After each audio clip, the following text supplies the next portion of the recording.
सरकार की जुमलेबाजी का क्या हुआ? सरकार तो कह रही थी कि न कोई तेल के भंडार में कोई कमी है, न तो गैस की कोई कमी है। तो वो सरकार की जो जुमलेबाजी थी उसका क्या हुआ? और पेट्रोलियम मंत्री अपने एप्स्टीन फाइल वाले दोस्तों से बात करें और बात करके ये सब रुकवाएं या फिर आपूर्ति सही करवाएं। सच बात यह है कि सरकार सिर्फ और सिर्फ जुमला देती है, इसका किसी चीज़ पर कोई नियंत्रण नहीं है। आज एयर इंडिया ने प्राइस हाइक किया है। सच बात यह है कि ये जितनी निजी विमानन कंपनियां हैं जब चाहती हैं मनमर्जी से देश के आम जनता को लूटती हैं। आज तो आप बताओगे कि दुनिया के किसी कोने में वार हो रही है इसलिए हम प्राइस हाइक कर रहे हैं। जब महाकुंभ चल रहा था तब कौन सा तेल की क्राइसिस थी, जब आपने दिल्ली से इलाहाबाद का किराया जो है वो 50-50 हज़ार रुपए से ज़्यादा बढ़ा करके कर दिया था।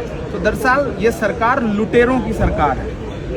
एक और सवाल, आज भी अविश्वास प्रस्ताव पर चर्चा है स्पीकर के लिए, वोटिंग भी होगी, नंबर्स आपके पास यानी विपक्षी पार्टियों के पास नहीं है। नंबर्स नहीं है तो इसका मतलब थोड़ी हमारे पास नैतिकता तो है ना।